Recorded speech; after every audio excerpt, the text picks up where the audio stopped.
नमस्कार, मानस Mishra news nation में आप सभी का बहुत बहुत स्वागत करता हूं। बार एसोसिएशन ऑफ इंडिया ने एक याचिका डाली थी सुप्रीम कोर्ट में, जिसकी सुनवाई चीफ जस्टिस ऑफ इंडिया ने की। और इस सुनवाई के बाद chief justice of India justice Suryakant ने बार एसोसिएशन ऑफ इंडिया के याचिका पर यूजीसी यानी यूनिवर्सिटी ग्रांट कमीशन, जो इस वक्त बड़ी सुर्खियों में रहा है, आपको पता है यूनिवर्सिटी ग्रांट कमीशन चाहे वो यूजीसी अधिनियम को लेकर रहा हो या उसके बाद एनसीईआरटी को लेकर रहा हो, जहां सुप्रीम कोर्ट से उसको तल्ख टिप्पणियां सुननी पड़ी। और अंततः एनसीईआरटी में आपको पता है कि क्या हुआ। एनसीईआरटी में उस बुक्स को जो सुप्रीम कोर्ट और सर्वोच्च न्यायालय के खिलाफ कुछ चीजें ऐसे लिखी हुई थी, उनको अंततः हटाना पड़ा। और इसके अलावा यूजीसी अधिनियम पर आपको याद है कि क्या कुछ हुआ था, जहां याचिका स्टे लगाया था।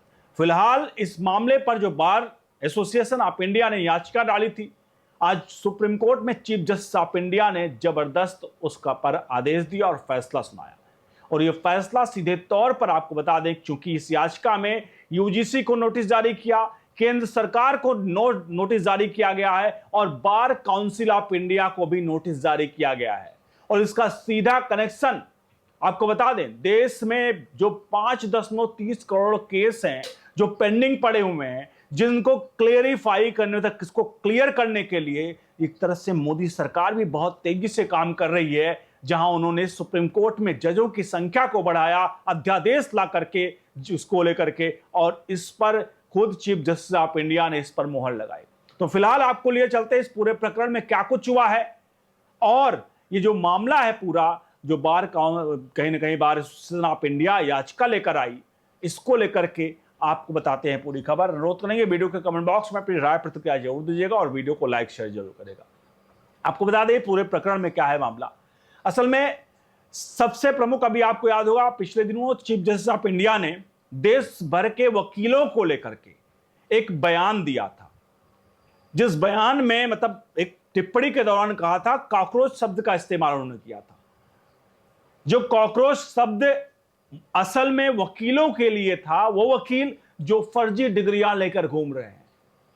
और ये टिप्पणी सुप्रीम कोर्ट में चीफ जस्टिस ऑफ इंडिया ने महज कुछ उन लोगों के लिए किया जो लोग अवैध डिग्री लेकर के वकालतनामा कर रहे हैं। लेकिन हमारे देश में एक धड़ा जिसने सोशल मीडिया पर मुहिम चलाई, और मुहिम चलाने के बाद उसको कानूनी जामा के साथ साथ उसको मतलब राजनीतिक ड्रामा शुरू कर दिया, और राजनीतिक ड्रामा पूरे देश में देखा। अब इन सबके बीच में जो याचिका आई थी, असल में कुछ ये इसी पर थी। इस याचिका में आपको बता दें, जो कहा गया बार एसोसिएशन ऑफ इंडिया के द्वारा कि इस याचिका में भारत में कानूनी पेशे के लिए एक नेशनल डिजिटल रजिस्ट्री बनाने के निर्देश देने की मांग की गई। जी हां, जो वकील हैं उनकी एक नेशनल डिजिटल रजिस्ट्री बनाई जाए, ये याचिका डाली गई, और जिसमें हर रजिस्टर्ड वकील के लिए एक यूनिक नेशनल एडवोकेट आइडेंटिफायर यानी पहचान नंबर शामिल हो, ताकि नकली वकीलों पर रोक लगाई जा सके।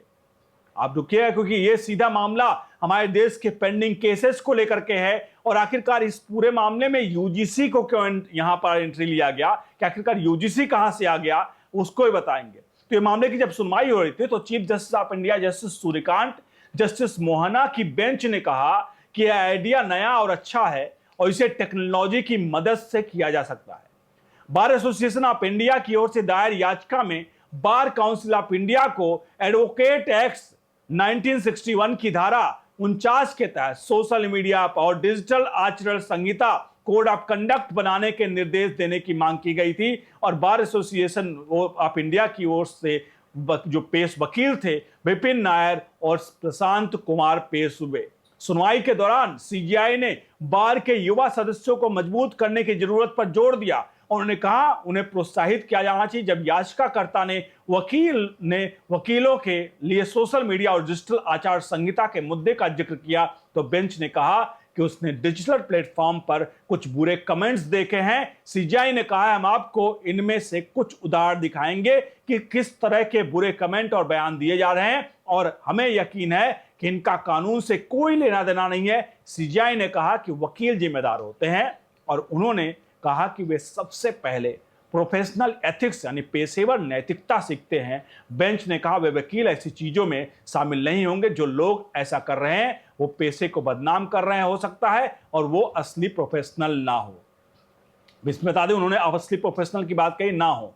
आपको बता दें, ये लोग जो लोग वकील बनकर के सिस्टम में घुसते हैं, जहां चीफ जस्टिस ऑफ इंडिया और इस याचिका में भी कहा गया, ये लोग वकील बनकर सिस्टम में घुसते हैं, इनका मेन मकसद होता है कि सिस्टम में घुस करके किस तरह से पैसों की उगाही की जाए। जहां आप एक अच्छे वकील अगर हायर करते हैं, तो अच्छा वकील का काम क्या होता है? एक अच्छे वकील का काम होता है कि आपसे पैसा लेकर के केस को जल्द से जल्द निपटाया जा सके। देखिए, क्योंकि पैसा जरूरी है, आवश्यक है। जाहिर सी बात है, किसी भी पैसे में आप कहीं भी कर रहे हैं तो आपको जो डेली की आपकी चीजों को चलाने के लिए, जीवन यापन के लिए आपको पैसे की आवश्यकता होती है। तो आपको इस बात की आवश्यकता होती है कि भाई आपको पैसा मिले। लेकिन यहां पर क्या होता है, वकील क्या करते हैं, वो अपनी क्लाइंट बेस बनाते हैं कि मान लीजिए उनके पास 50 या 100 केस बढ़ रहे हैं, 200 केस हैं। इस तरह से क्लाइंट एज बनाने के बाद वो जानते हैं कि अगर 200 केस हैं और हर महीने 10-10 की तारीख लगी, तो 10-10 की तारीख में एक पार्टियों से, मैं उदाहरण के तौर पे ले रहा हूं, एक पार्टियों से अगर हर महीने वो 1000, 1500, 2-2 हजार रुपए ले लिए, तो महीने मतलब जिस तरह से वो साफ तौर पर अच्छी खासी कमाई करेंगे, एक उदाहरण में दे रहा हूं। और ये करते हुए वो लोग क्या करते हैं, केस को खींचते रहते हैं। जब तारीख आती है तो अंडरग्राउंड पहुंच करके अंदर वो तारीख पे तारीख करवाते रहते हैं, क्योंकि उनका मकसद है कि उनको पैसा कमाना है। चूंकि उनके केसेज भी बहुत सारे ऐसे हैं जो कि जब उनके पास आया जाएगा, जब उनकी चीजें स्क्रूटनी की जाएंगी, तो पता चलेगा वो असल में वकील है ही नहीं, उनका काम तो पैसे कमाने का था। और यही कारण है कि देश भर में पेंडिंग केसेस में ये जो बढ़ोतरी है, इस तरह के वकीलों के कारण भी है। इस सुनवाई के दौरान सीजीआई ने आगे कहा, उन्होंने साफ तौर पे कहा, सीजीआई ने कहा कि सबसे अच्छी बात यहां बार के युवाओं को, सदस्य को मजबूत करना हमारी काम है।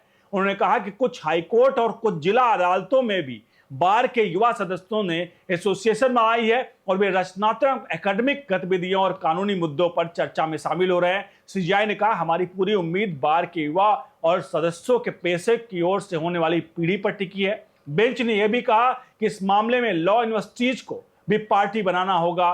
बार एसोसिएशन ऑफ इंडिया के वकील ने कहा कि उन्होंने पहले ही यूजीसी यानी याचिका में पार्टी रेस्पोंडेंट यानी प्रतिवादी बना दिया है। याचिका में कहा गया है कि भारत में लगभग 18 लाख रजिस्टर्ड वकील हैं। उनमें से कौन सा असल में है, रजिस्टर है, किसी को पास वेरीफाइड क्वालिफिकेशन और कौन सी अच्छी स्थिति में है, उनका कोई एक सार्वजनिक रूप से वेरीफाई करने योग्य रियल टाइम नेशनल रिकॉर्ड नहीं है। इसमें कहा गया कि एनरोलमेंट और रोल नंबर बनाए रखने का सिस्टम 23 स्टेट बार काउंसिल में बटा हुआ है, जो बार बिना एक जैसे स्टैंडर्ड, बिना इंटरऑपरेबिलिटी और बिना किसी भी एक मैकेनिज्म के काम कर रहे हैं, जिससे कोई मुकदमा लड़ने वाला कोर्ट या अथॉरिटी तुरंत वकील की जानकारी वेरीफाई कर सके। याचिका में कहा गया कि इस एक्सटर्नल अस्पष्टता की वजह से बड़े पैमाने पर धोखाधड़ी वाले एनरोलमेंट बिना पकड़े गए और बिना किसी कार्रवाई के जारी रहे। इसमें कहा गया कि एक अस्थायी टेक्नोलॉजी बेस्ड नेशनल इंफ्रास्ट्रक्चर की जरूरत है, जो भारत के लीगल प्रोफेशनल के लिए नेशनल डिजिटल रजिस्ट्री हो। याचिका में कहा गया कि डिजिटल युग में वकीलों के आचरण के मैनेजमेंट में रेगुलेटरी की कमी पैदा हो गई है। इसमें यह भी कहा गया कि वकील, खासकर वे जो हाल में रजिस्टर्ड हुए हैं, अक्सर सोशल मीडिया प्लेटफॉर्म पर ऐसा कंटेंट पब्लिश करते हैं जो बार एसोसिएशन ऑफ इंडिया के नियमों के नियम 36 का सीधा उल्लंघन करते हुए क्लाइंट्स जो है को लुभाने जैसा होता है, जैसे कोर्ट में पेशा, प्रोफेशनल कामों को दिखाने वाली प्रमोशनल रील, लाइफस्टाइल कंटेंट वगैरह बनाते हैं। याचिका में केंद्र और यहां पर बार काउंसिल ऑफ इंडिया को संयुक्त रूप से स्थापित करने के निर्देश देने की मांग की गई है, जिसमें हर रजिस्टर्ड वकील के लिए एक unique national advocate identifier real time enrolment system यहां पर किया जाए। तो कुल मिलाकर के इसको लेकर के एक याचिका को, इसमें यूजीसी को एक डिजिटल रूप से एक्सेस करने के लिए लॉ डेरी वेरिफिकेशन पोर्टल स्थापित करने का निर्देश देने की मांग की गई है, जो सभी बीसीआई यानी बार काउंसिल ऑफ इंडिया के जो मंजूर लॉ स्कूलों के जुड़ा हो, जिसके माध्यम से एनडीआरपीएल के क्वालिफिकेशन वेरिफिकेशन मॉड्यूल को उचित समय से भीतर इंटीग्रेट किया जा सके। तो कुल मिलाकर के इसमें जितने वकील हैं, जो अभी 1/3 वकील, जहां कहा गया कि भैया 1/3 वकील जो हैं वो अनरजिस्टर्ड हैं, वो फेक हैं, इस तरह से रजिस्टर्ड हैं, जिसको लेकर के इसने देश भर में इतना बाउंडर मचा था, अब यहां पर उनके ऊपर सीधे तौर पर लीगली कार्रवाई, उनका रजिस्ट्रेशन के लिए याचिका आने वाले समय में हमारे देश की कानून व्यवस्था को मजबूत करने के लिए, पेंडिंग केसेस में जल्दी से निपटाने के लिए, क्योंकि सिर्फ और सिर्फ कुछ लोग इसलिए वकालतनामा करते हैं, वकालत में आते हैं, फर्जी रजिस्ट्रेशन कराते हैं, क्योंकि उनका काम सिर्फ और सिर्फ पैसे की उगाही करना है, पावर वकील बनकर पावर हासिल करना है। असल में काम कम से कम वो देश के लिए नहीं करते हैं। इसीलिए चीफ जस्टिस ऑफ इंडिया ने कुछ लोगों को कॉकरोच बोला और कॉकरोच से कॉकरोच पार्टी बनकर उधर बढ़कर आ गई। और आज वो व्यक्ति जो अब शब्दों की इम्तिहान करता था हिंदू देवी देवताओं के लिए, वो कॉकरोच पार्टी का कॉकरोच बनकर निकल आया है। फिलहाल इस तिलचट्टे के लिए आप क्या कहेंगे कमेंट बॉक्स में जरूर लिखिए। आने वाले दिन में इन तिलचट्टों पर भी कार्रवाई होनी जरूरी है। किन तिलचट्टों की बात कर रहा हूं? जो तिलचट्टे देश में रहकर देश को खोखला बनाने का प्रयास कर रहे हैं और जाकर के अमेरिका और कहां से फंडिंग लेकर के देश में बाहर रह के भीतर की शक्तियों को कमजोर करने का प्रयास कर रहे हैं। बहुत बहुत धन्यवाद।